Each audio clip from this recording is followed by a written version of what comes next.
Get out! This is my house, you useless parasite. The words, sharp as broken glass, cut through the peaceful desert air. Sierra, my son's wife, stood on the patio. Her face, a mask of designer makeup, was twisted with fury. She lunged forward, shoving me with surprising force. My body, old and frail, stumbled backward. I hit the glass patio door leading to my beloved workshop. The panel shattered with a deafening crash, a violent exclamation point to her rage. The crash was a sound that broke more than just glass. It was the sound of my family, my life's work, shattering around me. I am Helen Thorne, 75 years old and the widow of a man who built this hacienda, this sanctuary, with his own hands. Every brick, every tile, every plant in the garden held a memory of Edward. The workshop, my private space, held his legacy, the classic cars, the tools, the unfinished projects. It was a testament to our life together. Now it was just a crime scene. Just a few hours earlier, the drive from my tiny house to the hacienda had been a peaceful ritual. The sun warmed the desert, the saguaros stood tall against the blue sky, and the silence was a welcome comfort. I was heading to my vacation home, as Kevin, my son, called it. A place I visited every other weekend to work on Edward's projects. He had called me 2 days ago, his voice full of casual indifference. "Mum, we're heading to the hacienda. Just a few days. Don't worry about us." I had worried, of course. My son and his wife Sierra were always a source of worry. Their lives, a carefully curated display of luxury and wellness on social media, were built on credit and pretense. Kevin, a failed real estate agent, was constantly chasing the next big deal. Sierra, a yoga influencer, was obsessed with appearances, from her designer clothes to her perfect, spotless home, which was a rental in Los Angeles. When I turned onto the long, winding driveway, I knew something was wrong. The air, usually so quiet, was filled with the sounds of a party. Loud, thumping music and the shouts of children. My pristine garden, my beautiful sanctuary, was a mess. There were plastic cups scattered on the lawn, pool noodles floating in the infinity pool, and the scent of cheap perfume mixed with cigar smoke hung heavy in the air. My heart sank. This wasn't just a small get-together. This was an invasion. I walked toward the patio, my hand on my chest, a familiar tightness growing there. I saw Sierra first. She was a different person in real life than on her social media posts. The serene smile was gone, replaced by a cold, calculating look I knew all too well. She was yelling into her phone, her voice shrill. "No, Mom, they're not staying. This is our space now. She can go back to her little shack." "Sierra," I said, my voice quiet, trying to make sense of the chaos. "What's going on?" She spun around, her eyes narrowing. "Oh, look who it is. The old parasite. What are you doing here? I told Kevin you're not welcome." My mind raced. "This is my house," I said, my voice trembling slightly. "I own this property. I just came to check on it, to see if everything was okay." She scoffed, a cruel laugh that made my blood run cold. "Please. Robert told me we could use this house whenever we wanted. He said we needed the space for the kids. This old thing is just a waste of space when no one uses it." Her words hit me like a physical blow. A waste of space. This house was a monument to my life with Edward. Every beam, every window, every tile, a labor of love. I worked as a seamstress for over 50 years to help pay for this. It was our dream, our legacy. It was our life. My hands, the ones that had once mended clothes for others, were now clenching into fists. The humiliation was a hot, burning feeling in my cheeks. I looked around. My son Kevin was nowhere to be found. Only strangers, Sierra's family, were there. They stared at me with disdain, as if I were a trespasser in my own home. My daughter-in-law, the woman who had promised to love and respect my son, was throwing me out of my own house. All the memories, all the sacrifices, all the love I had poured into this place, it was all forgotten, replaced by arrogance and greed. "I need you to leave," Sierra said, her voice dropping to a low, menacing hiss. "There's no room for you here." And that's when she pushed me, and everything shattered. The glass, my composure, my faith in my family. I knew then that this was no longer a family disagreement. This was a war, and it had just begun. The shock of the broken glass lingered in the air, a metallic tang of dust and danger. I stood motionless for a few seconds, absorbing the pain that was more emotional than physical. My hand instinctively went to my temple, where a small cut from a shard of glass was already beginning to bleed. It was a minor wound, a pathetic souvenir of my son's wife casting me out of my own home. I looked back at the patio. Sierra was gone, probably too busy tending to her social media reputation to worry about the parasite she'd just assaulted. Kevin, my son, finally emerged. He saw the broken glass. He saw me standing there, and he saw the small trickle of blood on my face. He didn't rush to me. He didn't ask if I was hurt. He just stood there, shoulders hunched, the weak man he had become. "Mum," he muttered, his eyes darting nervously toward the house. "You need to leave, please. You're upsetting Sierra and the kids." My vision narrowed. The audacity of his words drained every drop of maternal forgiveness I had left. "Upsetting them?" I repeated, my voice steady and dangerously low. "Your wife just shoved me through a glass door, Kevin, in the house your father and I built, and you're worried about her feelings." "It was an accident," he mumbled, refusing to meet my eyes. "You startled her. You shouldn't have shown up unannounced." "Unannounced?" I let out a sharp, incredulous laugh. "This is my house. I don't need an invitation to be in my own home. I pay the taxes, Kevin. I paid the mortgage. Your wife is hosting a drunken fraternity party in a house that does not belong to her, and she had the gall to call me a parasite." He took a hesitant step towards me, the movement of a frightened child. "Look, I know this looks bad, but we're struggling, Mum. We need the space. We have nowhere to put the kids while we figure things out.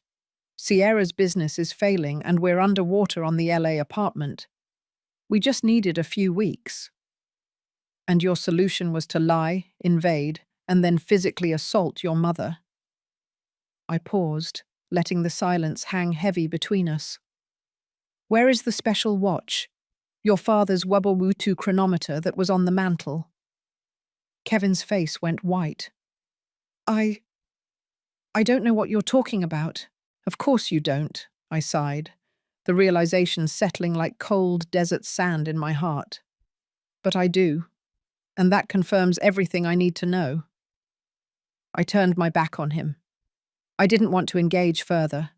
There was nothing left to say. Words were useless now. Only actions mattered. I walked with slow, dignified steps to my car, ignoring the strange looks from Sierra's family, who were now gathering on the patio to observe the drama. I drove away from the beautiful hacienda, my sanctuary, that had been turned into a battlefield. I didn't head back toward Los Angeles. Instead, I drove to the outskirts of Palm Springs, where my friend Grace lived. Grace owned a secluded, sprawling property in a quiet area, and I had a tiny house on her land. It was a beautiful, functional little place I had built years ago as a personal carpentry project, complete with a small workshop.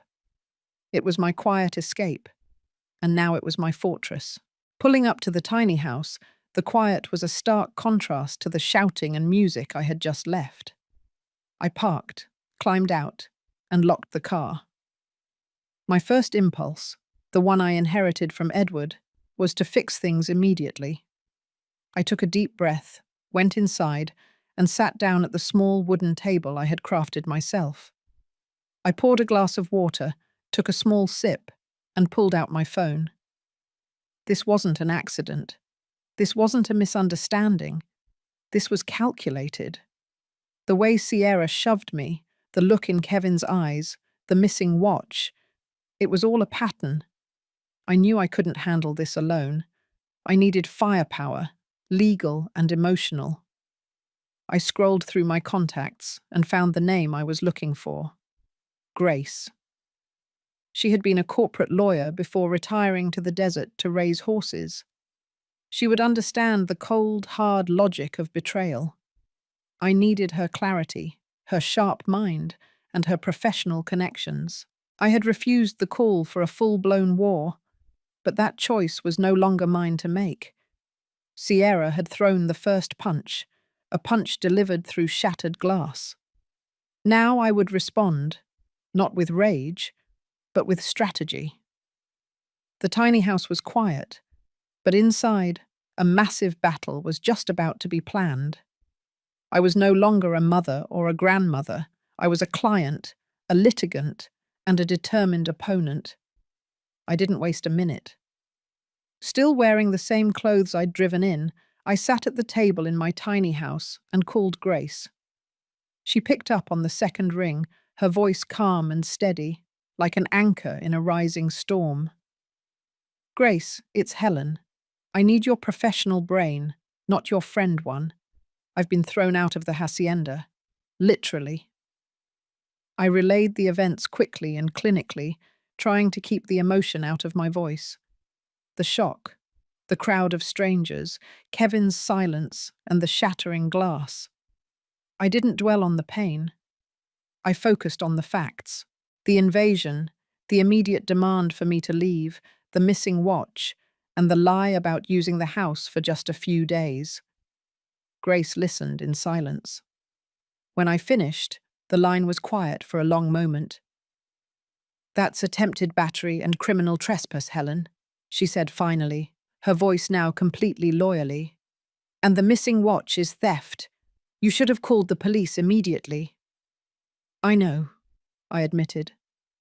"But I wanted to talk to you first. If I call the local police in Palm Springs, it becomes a simple domestic dispute, a local nuisance. This is bigger than that. This is my son and his wife trying to steal my life's work. I need a war plan, not a police report." Grace sighed. "You're right. Domestic battery charges are messy, especially with family. We need to go after the motive, the money, and the legal angle. I can't take the case myself. I'm retired, and my license is inactive in the city now, but I know the best. You need David Chen. He's sharp, ruthless, and he specializes in elder financial abuse and property fraud. He's based in Los Angeles, but he handles high-profile cases all over Southern California." She pulled up his contact information immediately. "Call him now, Helen. Tell him I sent you. Tell him it's urgent." Within the hour, I was speaking to David Chen. He had a deep, calming voice that somehow cut through my anxiety. I repeated the story for the third time, noticing how the repetition stripped the emotional sting away, leaving only cold, hard details. He asked precise questions. "Did you have insurance on the glass? What is the title status of the hacienda? Do you have receipts for the renovations? Did you ever sign a power of attorney?" When I mentioned the missing chronometer, he focused on that instantly. "That small detail is powerful, Mrs. Thorne. It transforms this from a messy family eviction into outright theft. Theft often points to financial desperation. Let's hit them where it hurts the most, their wallet and their legal standing." He immediately scheduled a consultation for the next morning. Then he dropped the most important advice. Before you come in, Mrs. Thorne, you need to freeze everything, not just your bank accounts. You need to secure your online presence, change passwords, check for unusual activity. People who try to steal a house often try to steal identities and retirement funds too. They already called you parasite. They see you as an object, not a person. I thanked him and hung up, feeling a renewed sense of purpose. David Chen was the mentor I needed. He was the one who would give me the tools and the strategy for this battle. For the rest of the afternoon, I logged into my accounts. I was meticulous. I was an accountant by necessity, having managed Edward's small estate and my own earnings from sewing for decades. I was the opposite of financially incompetent. I noticed three things almost immediately. First, a large recurring payment had been set up from Kevin's savings account to an unknown clinic in Las Vegas. The description was vague. Consulting fee. Second, I found a recent large request for a notarized copy of Edward's death certificate, something only needed for complex title transfers or estate disputes. Third, and most alarmingly, I discovered that Sierra had attempted to change the beneficiary on Edward's old life insurance policy that was still held under my name, naming herself as a secondary heir. She had been blocked by an authentication firewall I had set up years ago. The request was the final piece of the puzzle. They weren't just using the house for a party. They were actively maneuvering to strip me of everything.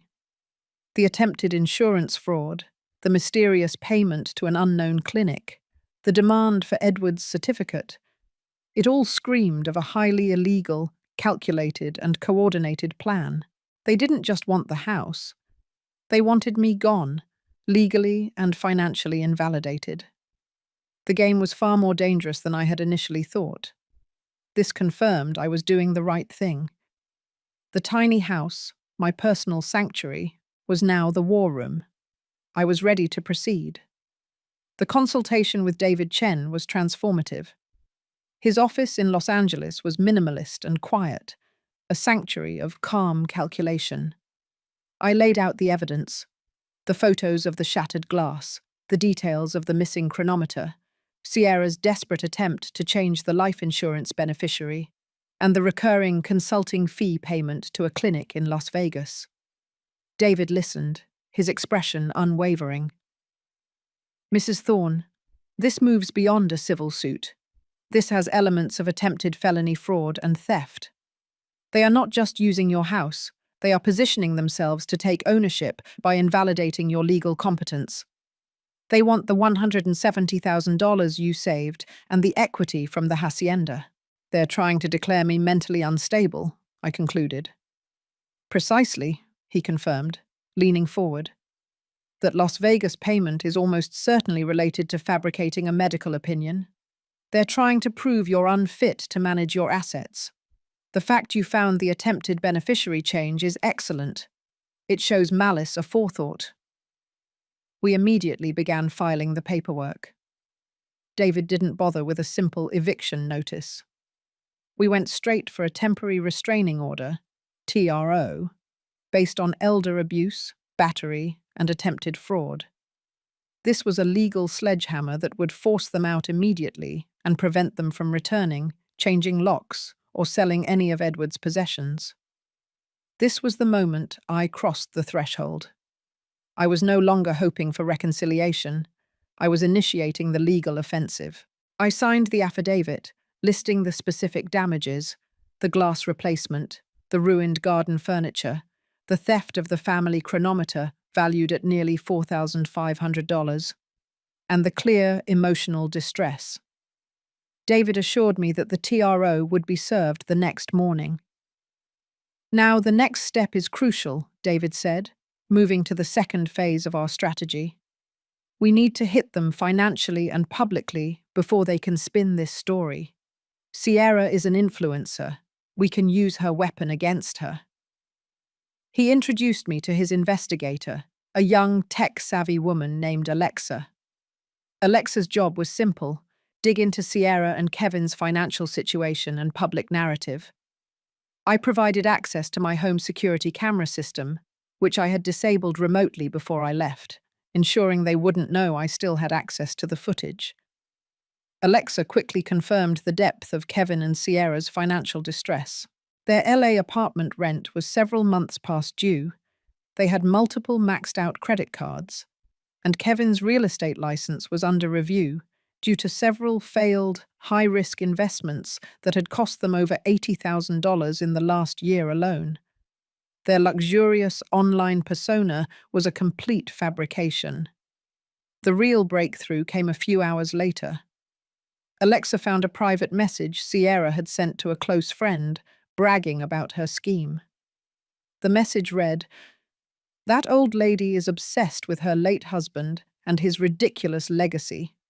I'm going to have Dr. Sanchez sign off that she has severe, debilitating PTSD from Edward's death, making her unfit to manage assets.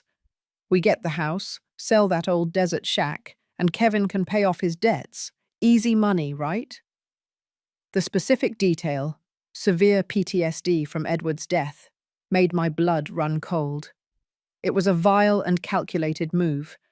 They were using my deep, enduring grief for Edward as a weapon to strip me of my rights. It was the ultimate, cruelest betrayal. They didn't just want my money. They wanted to erase my sanity and my love for my husband. I gave Alexa the green light. "Use it," I said, my voice firm. "I want the evidence documented. I want every lie exposed. Sierra wanted a war on social media. She's about to get one, served by a woman she thought was too frail to fight." Leaving David's office, I felt a calm determination. The initial hurt was gone, replaced by a cold fire. I was ready for the confrontation, armed with legal documents and the damning truth of their fraud. I had officially left my old, quiet life behind and entered the battlefield. This was the necessary path to justice. The temporary restraining order, the TRO, was served at 9:00 a.m. the following morning. I wasn't there, but David Chen's assistant, along with a uniformed process server, handled the confrontation. The hacienda was suddenly silenced. Sierra, in her yoga pants, initially refused the papers, but the threat of immediate police action forced her compliance. She had precisely 4 hours to gather her personal belongings and vacate the premises. The backlash was instant, and it was loud. My phone, which I had kept muted, vibrated constantly. The true battlefield was now online, precisely as David had predicted. Sierra, leveraging her status as a minor wellness influencer, took straight to Instagram stories. She didn't address the court order directly. Instead, she launched a highly curated emotional appeal. "Please, everyone, I'm heartbroken," she sobbed into the camera, the backdrop artfully showing the chaos of packing boxes. "My mentally unstable mother-in-law, a poor, frail woman dealing with severe PTSD from my late father-in-law's death, has been manipulated by greedy lawyers into taking away the only safe haven we had for the children. This is elder abuse. Against me. We were just trying to care for her property, and she throws us out like criminals." She turned the narrative completely upside down. She was the loving caretaker, and I was the volatile, mentally compromised elder. Her followers, mostly other young mothers and wellness enthusiasts, flooded the comments with support, calling me cruel and calculating. Kevin, meanwhile, began contacting our extended family, painting me as a bitter, controlling widow who was obsessed with money. He claimed I was simply trying to punish them because they were happy and successful, unlike me in my sad little desert shack. But David and Alexa were ready. The moment Sierra's video went live, Alexa launched our counteroffensive. We didn't respond directly on Instagram. Instead, Alexa targeted the financial news forums and local Palm Springs real estate groups that Kevin frequented. She posted screenshots of Kevin's public financial filings, which clearly showed his mounting debts, the late rent on the LA apartment, and his real estate license review. This immediately undercut his claims of success. Our biggest ally, however, came from an unexpected place: the local woodworkers community. My husband Edward had been a highly respected craftsman, and I, Helen, had maintained his online forum and attended local meetups. When Sierra publicly mocked Edward's ridiculous legacy and the old desert shack, the community rallied. Marcus, a fellow woodworker and former Marine, contacted me through the forum. "Helen, I saw Sierra's post," Marcus wrote. "She is destroying your family's name. You're not unstable. You're one of the sharpest women I know. I want to help. I have connections in local investigative reporting. Let me be your boots on the ground in Palm Springs." Marcus became my informal ally. He was the one who could physically observe what was happening. He drove by the hacienda during the eviction and documented how Sierra, instead of just packing, was actually removing fixtures, attempting to unscrew a high-end chandelier, and throwing Edward's old tools into trash bags, tools valued at over $20,000. He took clear, date-stamped photos and videos, providing us with irrefutable evidence of further criminal damage and theft occurring during the eviction window. Armed with Marcus's evidence, David immediately filed an emergency motion demanding the immediate return of all tools and household fixtures. The legal pressure on Kevin and Sierra intensified. They were now facing not just the initial TRO, but also potential criminal charges for grand theft and contempt of court. Sierra, cornered, made a desperate move. She released a carefully edited, highly emotional interview, claiming that I had been abusing her and Kevin financially for years, constantly reminding them of my sacrifices. She claimed the hacienda was the only way to break free from my controlling power. The core theme of their defense was now clear. I was not incompetent, but I was toxic, and they were the victims trying to escape my financial tyranny. This lie, preying on the common anxiety people have about controlling parents, was their most sophisticated and dangerous tactic yet. It was a vicious attack on my character, designed to turn public sympathy and the judge against me. The pressure was immense, but it only solidified my resolve. They had underestimated my resilience and my ability to fight fire with cold, legal steel. I was now ready to move in for the definitive proof of their deep betrayal. With the legal and public battles underway, David Chen decided it was time to make a move on the ground.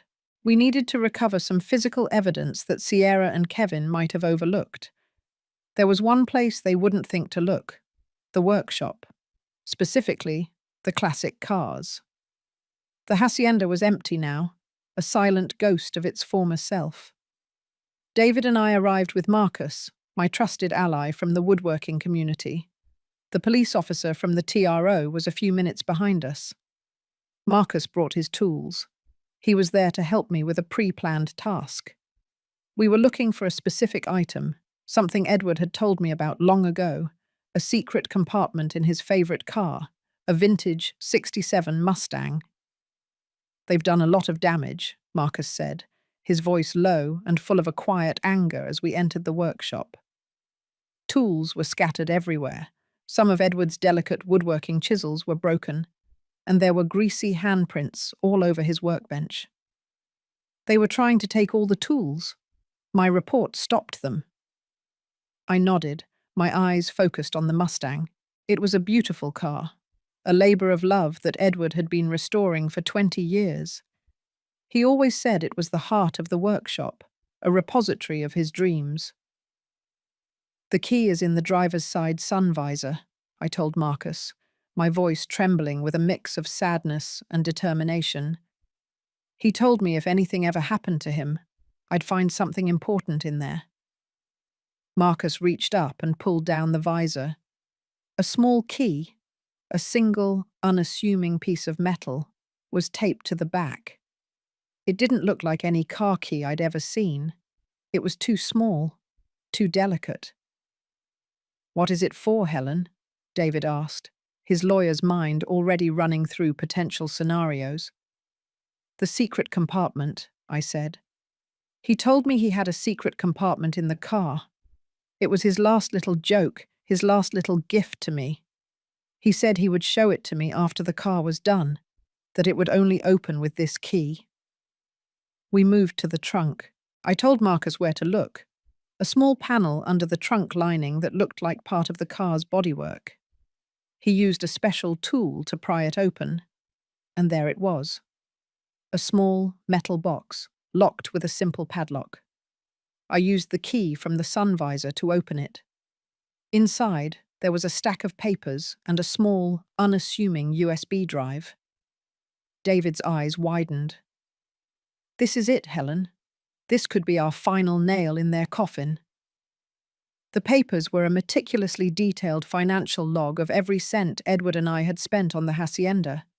Every receipt, every bank statement, every loan payment, all carefully documented. But the most valuable item was the USB drive. I put it into my laptop, and a single video file appeared. I clicked on it. The image on the screen was Edward. He was sitting in the same workshop, the Mustang behind him. He looked thin, but his eyes, those kind, intelligent eyes, were as sharp as ever. He was speaking into a camera. It was a video he had recorded just a few days before he died. "Hello, my love," he said, and my heart broke and mended all at once. "If you're watching this, it means I'm gone. I have to admit, my darling, I'm worried about you. I'm worried about Kevin. He's a good boy, but he's easily influenced. He has a lot of his mother's kindness, but not her strength. Sierra, I don't trust her.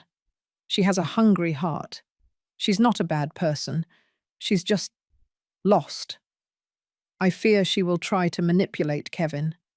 I fear she will try to convince him to take what's rightfully yours. I've seen her talking to lawyers, getting documents. I'm not a fool, my love." He paused, a look of deep, abiding love on his face. "I want you to know, Helen, that you are the most competent, most intelligent woman I have ever known. You are not frail. You are not weak. You are the rock. I'm leaving this video here so that you have a little ammunition. I want the world to know you are mentally sound, that you are the owner of our hacienda. I also want you to know how much I love you, how proud I am of you. You are more than a mother, more than a wife, more than a widow. You are a survivor. I hope you will use our story to help others. This is the last gift I have for you. I will always be with you." The video ended. I was in a daze, but David and Marcus were already a step ahead. "Helen," David said, his voice full of awe, "this is priceless.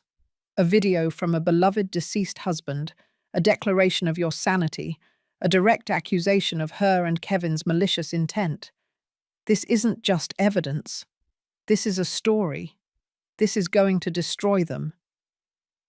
I didn't feel joy, only a profound, deep sadness for Edward's foresight and the knowledge that he was right.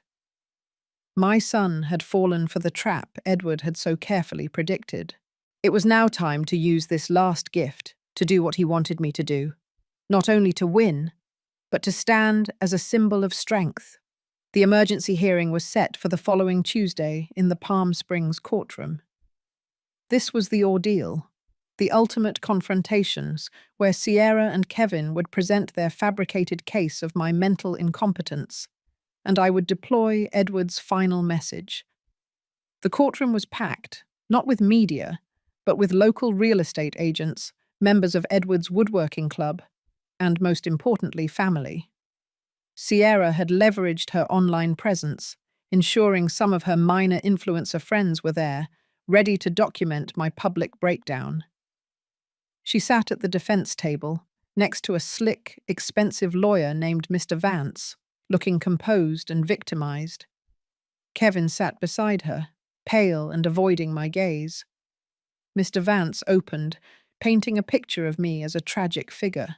"The court must consider the painful reality," he announced, his voice dripping with false sympathy. "Mrs. Helen Thorne, after the sudden death of her beloved husband, has developed severe, debilitating post-traumatic stress disorder, which has manifested as extreme paranoia and financial controlling behavior. She has accused her loving son of attempted fraud based on delusions and grief." He then called a witness, a woman named Dr. Sheila Sanchez, the person connected to the mysterious Las Vegas consulting fee. Dr. Sanchez was not a psychiatrist, but a life coach specializing in grief counseling, who had clearly been paid to pose as an expert. She produced a lengthy, official-looking document. "Based on my remote consultation and extensive review of Mrs. Thorne's online activity," Dr. Sanchez testified, "it is my professional opinion that Mrs. Thorne is experiencing recurrent, debilitating psychological distress tied to her husband's legacy. This fixation on the hacienda and his missing chronometer is a classic sign of emotional regression and an inability to process current realities. She is, simply put, mentally incapable of making sound financial decisions regarding a $4.2 million estate." Sierra then took the stand. She was a master performer. She wept, she pleaded, she looked directly at the judge with wide, sorrowful eyes. "Your Honor, we just wanted to protect her," Sierra cried. "She was becoming hostile and unpredictable. We were trying to manage the hacienda responsibly so she wouldn't lose it all. She even attacked me when I tried to offer comfort. She shoved me." It was a brilliant lie, turning the table completely. The courtroom murmured. I saw the doubt in the judge's eyes. This was the moment of ultimate danger. I felt the sharp sting of Sierra's public humiliation attempt. David Chen rose slowly for the cross-examination. He didn't attack Sierra's character immediately. He attacked the document. "Dr. Sanchez," David asked, his voice calm but authoritative, "when exactly did you physically examine Mrs. Thorne?" "I did not," the doctor stated confidently. "My consultation was remote, based on family testimony and secondary data." "Ah, so you are testifying to severe PTSD and cognitive decline without ever meeting the patient," David pressed. "And you charged $8,000 for this remote diagnosis, correct?" "That is my standard rate for specialized grief consultation," she sputtered, suddenly less composed. David then delivered the first legal blow, producing a notarized document. The court should be aware that Dr. Sanchez's professional license in California was suspended 2 years ago for falsifying credentials. She is not licensed to provide a diagnosis in this state, and her testimony should be stricken. The judge's gavel hit the block. Dr. Sanchez was dismissed. The courtroom atmosphere shifted dramatically. But the judge was still focused on my supposed emotional fragility. "Mr. Chen," the judge said sternly, "you have presented evidence of fraud, but the defense has raised serious questions about the plaintiff's emotional stability. Can you unequivocally prove that Mrs. Thorne possesses the mental acuity to manage a complex estate?" "Your Honor, I can," David said, turning to me. "Mrs. Thorne, please approach the screen." This was the climax. I walked to the courtroom's main display, feeling the weight of every eye in the room. David plugged in the USB drive. "This is a video recording made by Mrs. Thorne's late husband, Edward Thorne, just days before his death. It serves as a final, testamentary declaration of his wife's competence and, tragically, a prediction of the actions taken by the defendants." As Edward's face filled the screen, a collective gasp swept the room. Sierra's jaw dropped, her tears instantly drying. Kevin slumped in his chair, his head in his hands. Edward spoke his truth, his love, his confidence in my rock-like stability, and his deep-seated distrust of Sierra's hungry heart. The video was irrefutable. It was the absolute, ultimate contradiction of their entire case. When the video concluded, a profound silence fell over the court. The air had been sucked out of Sierra's malicious narrative. I looked at Kevin, searching for any connection. He only stared at the empty screen, witnessing his father's final, damning truth. I had won the emotional battle, and now the legal victory was inevitable. The moment Edward's video finished playing, the courtroom erupted. The judge, a formidable woman named Justice Albright, pounded her gavel 3 times, restoring a fragile order. She addressed Mr. Vance, Sierra's lawyer, her voice laced with visible displeasure. "Mr. Vance, your entire defense rests on the premise of Mrs. Thorne's mental instability. This video, authenticated by the plaintiff's counsel, unequivocally contradicts your claims, offering direct, testamentary evidence of her competence and, frankly, the malicious intent of your clients." Mr. Vance attempted a desperate salvage. "Your Honor, the video is self-serving and entirely circumstantial. It does not negate the medical evidence of her PTSD, which renders her emotionally volatile." David Chen was immediately on his feet.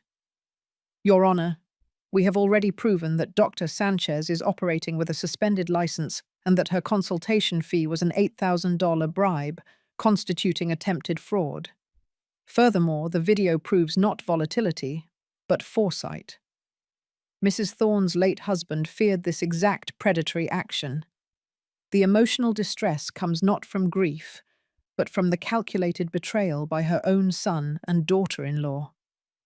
Justice Albright listened, her expression transitioning from sternness to decisive resolve. She turned her attention to Kevin, who sat shivering next to a now silent Sierra. "Mr. Thorne," the judge addressed him directly, "did you know your wife was paying a non-licensed practitioner to falsify a diagnosis of your mother's mental health?" Kevin stammered, his defense collapsing around him. "Your Honor, I knew about the consultation fee, but I didn't know the extent of the diagnosis. Sierra said it was for our children's future." "The children's future?" Justice Albright repeated, her tone cold. "A future built on a lie and attempted theft of a senior citizen's life savings. That is not a future, Mr. Thorne. That is a crime." She paused, then delivered the ruling, which was swift and absolute. "The court finds that the defendants, Sierra and Kevin Thorne, engaged in egregious, premeditated acts of elder abuse and attempted felony financial fraud. The temporary restraining order is immediately converted to a permanent injunction. The hacienda and all its assets, including the classic car collection and the workshop tools, are confirmed 100% as the sole property of Mrs. Helen Thorne." She added a punitive measure that caused Sierra to finally break her composure. "The defendants are ordered to pay all of Mrs. Thorne's legal fees, including the consultation with Mr. Chen and all punitive damages related to the physical assault and destruction of property. This amount, totaling $35,000, must be paid within 30 days, or contempt charges will be filed." The gavel slammed down one last time, a final, thunderous statement of justice. The courtroom immediately became a chaotic mix of congratulations and silent accusations. Sierra erupted in shrieks, accusing Kevin of incompetence and her lawyer of failure. She shoved past him, storming toward the exit, her influencer facade completely shattered. She didn't spare me a glance. Kevin remained seated, frozen in a state of utter defeat. He finally looked at me, his eyes red and full of a shame that seemed to weigh him down physically. "Mom," he whispered, his voice broken. "I'm so sorry. I didn't know she would go this far." "You knew enough, Kevin," I replied, standing tall with David Chen beside me. "You knew you left me on the patio with broken glass. You knew I was hurt, and you chose to walk away and lie to save your wife's pride. You made your choice." I didn't offer him forgiveness or comfort. I offered him truth. He had to live with the consequences. David placed a comforting hand on my shoulder. Helen, you did it. You not only won the house, you completely cleared your name and established their criminal intent. This is more than a win. This is a complete legal restoration of your dignity. My reward wasn't the legal document or the promise of $35,000 in damages. It was the feeling of profound, unshakable peace. The shame I had felt when Sierra called me a parasite was gone. In its place was the powerful, quiet certainty that Edward's final message had achieved its purpose. He had protected me, and now I was free to protect his legacy, and more importantly, myself. As I walked out of the courtroom, Marcus, my loyal ally, was waiting. He smiled, a genuine, relieved smile. Welcome back, Helen. The hacienda is waiting for its rightful owner. The sunlight outside felt warmer, the air cleaner. The battle was won. Now the long, quiet process of reclaiming my home and rebuilding my life could finally begin. The physical house was mine, but the true prize was the unassailable proof of my sanity and strength.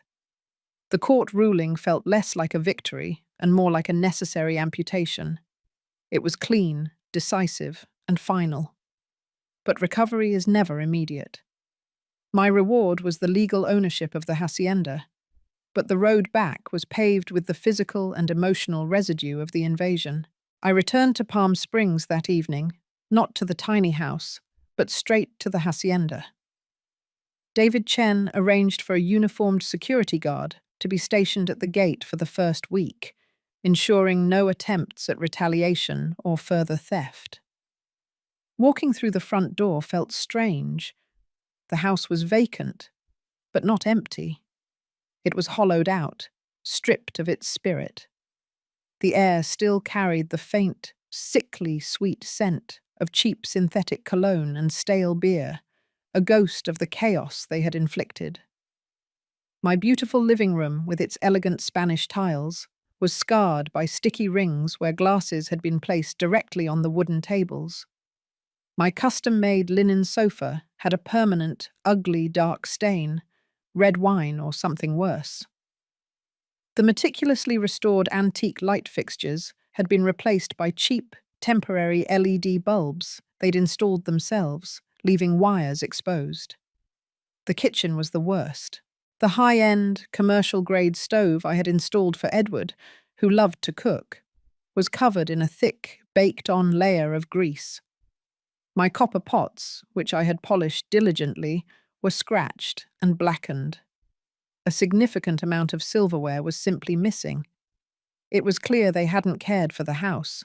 They had abused it, seeing it as nothing more than a free, disposable party venue.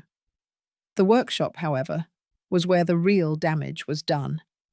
The shattered glass from the patio door had been swept up in a haphazard fashion, but tiny shards still glittered across the concrete floor. The beautiful workbenches, Edward's domain, were covered in cigarette burns and ring marks from power tools used improperly. Worst of all, they had taken several irreplaceable power tools that Edward had passed down from his own father. These weren't just tools. They were family artifacts, now lost. I walked slowly, cataloguing the destruction, not with fury, but with a chilling, detached sense of loss. It was like viewing the archaeological remains of a betrayal. I grabbed my phone and began taking detailed photos and notes for the insurance claim and the ongoing punitive damages phase of the lawsuit. This wasn't about the money. It was about the documentation of their total disregard for my property and Edward's memory. I decided my immediate priority wasn't to clean, but to erase. The energy of the invasion had to be exorcised. I spent $10,500 on an intensive professional restoration crew, a deep cleaning service, a specialized crew for the tile and stone, and a contractor to assess the electrical damage and replace the custom glass panel. I demanded they use only unscented, high-quality cleaning products. The goal was to remove every physical trace of Sierra and Kevin. While the crews worked over the next few days, scrubbing and repairing, I retreated to the tiny house. I couldn't bear to stay at the hacienda while the process was ongoing. I sat alone, not crying, but processing the invisible damage. The shame of being called a parasite, the violation of Edward's memory, the sheer malice of the PTSD diagnosis. These were the scars the cleaning crew couldn't touch. I realized I couldn't live here alone anymore. The house was too large, and now it was tainted. I needed to fundamentally change my relationship with the hacienda. It couldn't just be my retreat. It had to become something else, something bigger than the betrayal. I called Marcus. "Marcus, I want to sell the classic cars," I told him. "Except for the Mustang. That stays.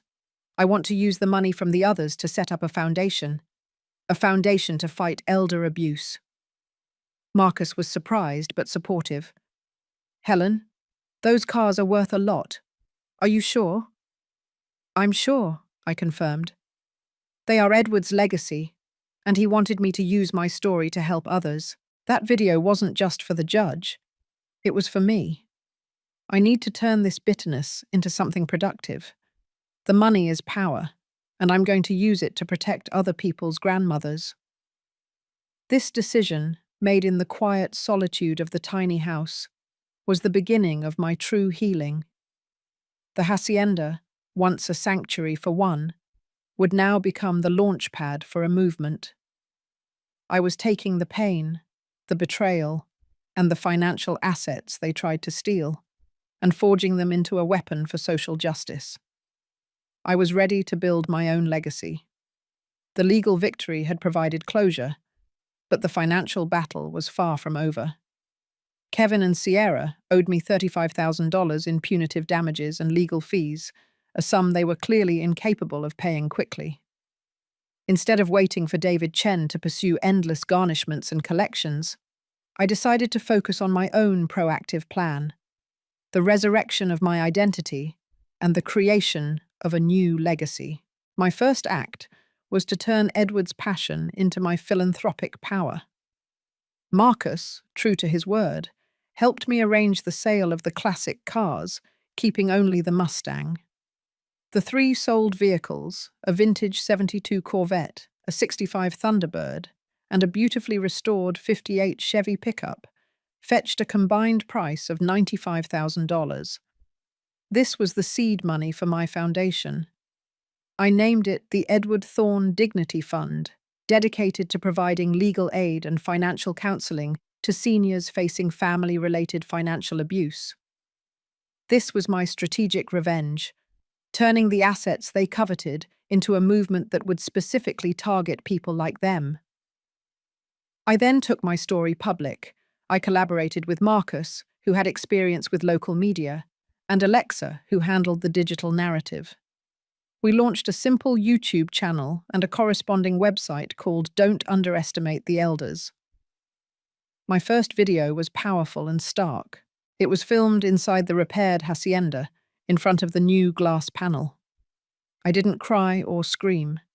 I simply stated the facts, reading excerpts from Justice Albright's ruling and then playing the full video of Edward's final, devastating message. "They called me a parasite," I said into the camera, my voice low and controlled. "They tried to use my love for my late husband, my grief, as a weapon to declare me mentally unfit. They failed. But how many other elders are failing in silence? How many other people's children are using the complexity of the legal system to steal their parents' retirement?" The video went viral within 48 hours.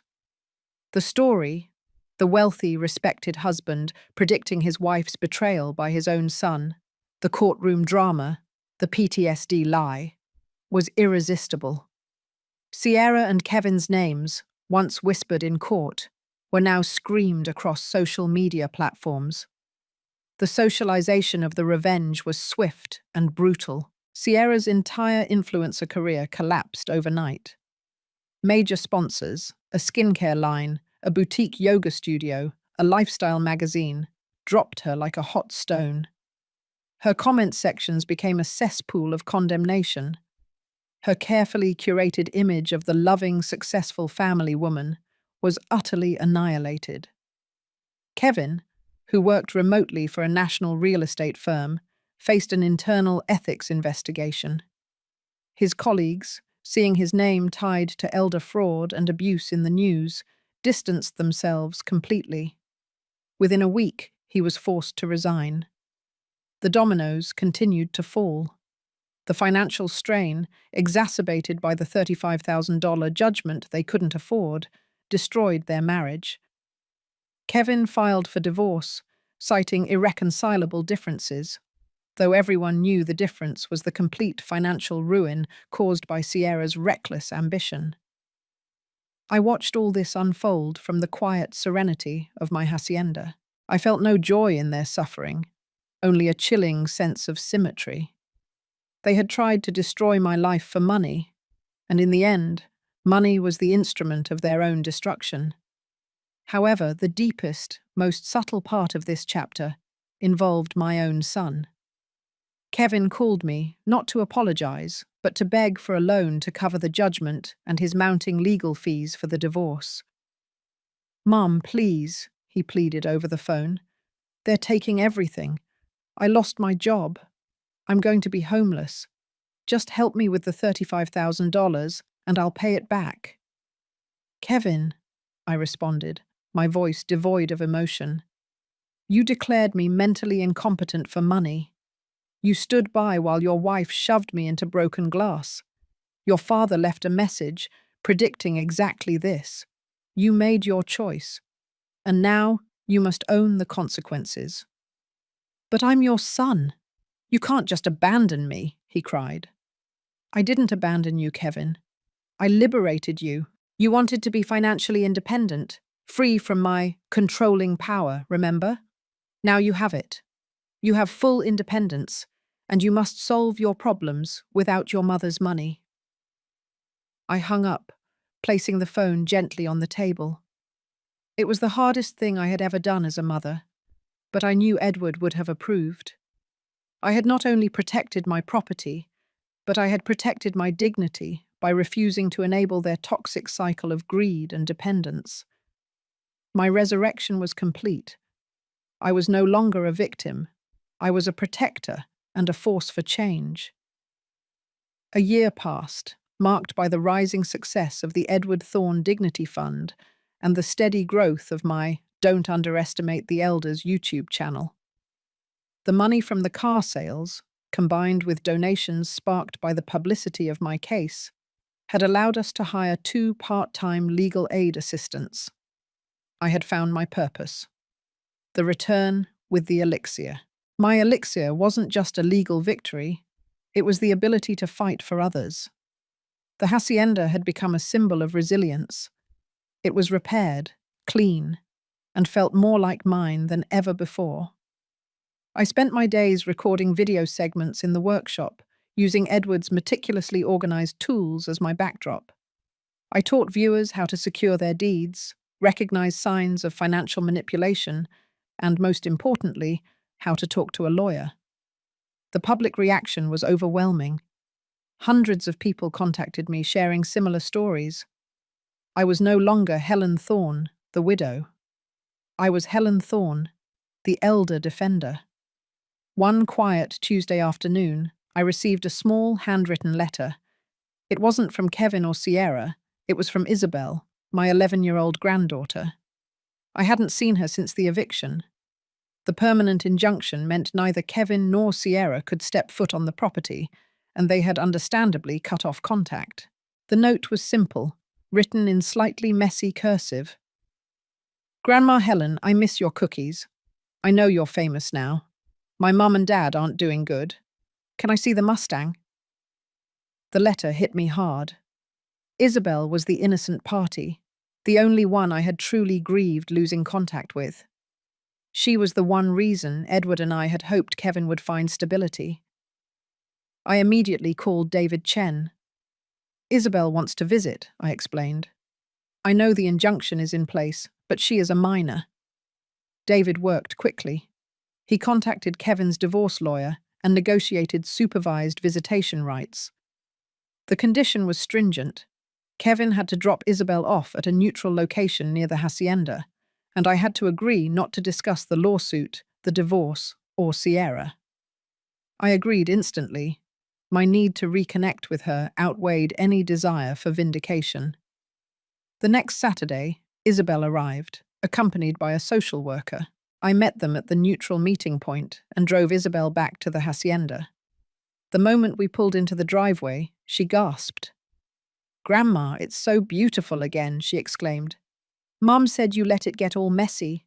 She said the glass was broken because you threw a vase." I smiled gently. I knew the rules, no talking about the lawsuit. But I could talk about the truth. "The glass was broken, yes," I said, leading her to the workshop. "But we fixed it. And we fixed the garden, too. Your grandpa Edward built this house to be strong, Isabel. Houses and people can break, but we can always fix ourselves." We spent the afternoon in the workshop. I showed her the Mustang, still pristine. Then I showed her Edward's workbench. I let her handle a small, perfectly carved wooden bird that Edward had been working on when he died. "I know my mum and dad are having problems," Isabel said quietly, sanding the bird with a piece of fine grit paper. "They always fight about money, and Mum says you're cruel." This was the core of my return with the elixir. I had to provide the truth without violating the legal agreement. "Sometimes, Isabel," I replied, sitting beside her. "When adults make very big mistakes, they have to face consequences. Consequences can feel cruel, especially if those adults don't want to accept responsibility. Your father and your mother made choices that hurt me and hurt themselves. I chose to defend my property and my honor. Was that cruel, or was it justice?" Isabel paused her sanding, her brow furrowed in concentration. "It's like when I sneak a cookie before dinner and Dad takes away my tablet. I get mad at him for taking the tablet, but it's really my fault for taking the cookie." I reached out and squeezed her shoulder. "Exactly like that, dear. Exactly like that. You broke a rule, and there was a consequence. But that doesn't mean I stop loving you, or that your dad stops loving you. It means we all have to learn from the consequences." That small conversations was the most profound validation of my fight. She understood the simple morality that her parents had lost. My story, my fight, and my elixir had finally reached the one person who mattered most. Isabel's visits became a regular ritual. She was the healing factor in my quiet solitude. Her presence slowly chipped away at the wall of bitterness I had built around my heart. I hadn't forgiven Kevin or Sierra, but in teaching Isabel about honor, work, and responsibility, I was finally finding a path to self-forgiveness for the mistakes I had made as a mother and for the anger I had held onto for so long. The hacienda was restored, and now so was a piece of my family. 2 years had passed since the emergency hearing. The hacienda no longer felt like a battlefield. It felt like a home, strong and renewed. The Edward Thorne Dignity Fund was thriving, becoming a recognized force in elder protection across California. I spent less time with the lawyers and more time in the sun, gardening, and recording my weekly videos. One crisp autumn morning, I was in the workshop, showing Isabel how to use Edward's old lathe. She was 14 now, quiet and thoughtful, growing into a beautiful young woman who understood the meaning of work and respect. Suddenly, a hesitant knock came from the repaired patio door. I froze. Only Isabel and Marcus were supposed to have the code. I walked to the door, my heart pounding a rhythm I hadn't felt since the trial. Standing on the patio was Kevin. Alone. He looked years older than the last time I had seen him. He wore worn clothes, his hair was thinning, and he looked truly defeated. Sierra had long since moved to Florida, attempting to relaunch her career under a new name, still carrying the debt and the criminal record. Kevin was working as an Uber driver, slowly paying off the punitive damages. "Mum," he said, his voice flat. "Isabel told me you were here. I needed to see you." I looked at him, not with anger, but with a weary neutrality. "The injunction is still in place, Kevin. You know you can't be on the property." "I know," he conceded, stepping back slightly, placing himself just on the outside of the wrought iron fence.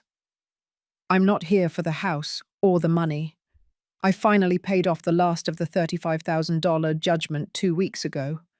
I just wanted you to know that I finally understand.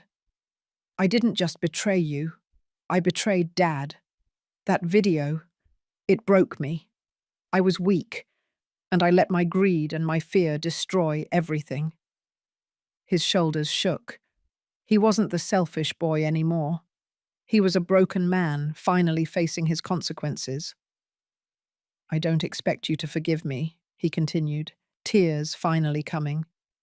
"I don't deserve the hacienda, or your cookies, or anything. I just needed you to know I'm sorry, genuinely sorry. I was the fool who tried to declare the sharpest, most competent woman I know mentally ill. I'm building a new life, Mum. A real one. I'm doing it without Sierra, and without your money." Isabel emerged from the workshop, seeing her father crying at the fence. The child in me wanted to rush to him, to hug him, to erase his pain. But the survivor in me knew that forgiveness required a bridge, and he had to be the one to build the foundation. "Thank you for saying that, Kevin," I replied softly. "It takes a lot of strength to admit your mistakes. That strength is all I ever wanted you to have." I opened the gate, just a crack. "Isabel is here. She needs her father. And I need to know she has a father who has learned his lesson." He stepped through the gate, and the reunion was quiet and awkward, but it was real. He hugged Isabel tightly, holding her like she was the last piece of light in his world. The ultimate closure wasn't an instant forgiveness. It was the healing, human process of recognizing that the consequences had worked. Justice had been served, the betrayal was acknowledged, and now there was hope for reconstruction. Kevin had not returned to the easy life, but to the hard, honest path, and that was a victory greater than any court ruling. I watched them together, feeling a deep sense of peace that had nothing to do with money or property. The hacienda, my fortress built with love and defended with courage, had truly become a sanctuary. It wasn't just a symbol of my strength. It was a testament to the fact that you can rebuild trust, one difficult conversation at a time. The little old lady they called a parasite had become the foundation for her family's recovery. My journey from betrayal to resilience is now complete. But the fight to protect elders never ends. If this story resonated with you, if you've faced similar challenges, or if you simply believe in the power of justice and dignity, I want to hear from you. Drop a comment below and tell me, what is the most important lesson you learned from watching this story unfold? Your experiences fuel the Edward Thorne Dignity Fund and help us fight the good fight every single day. Don't forget to subscribe to Don't Underestimate the Elders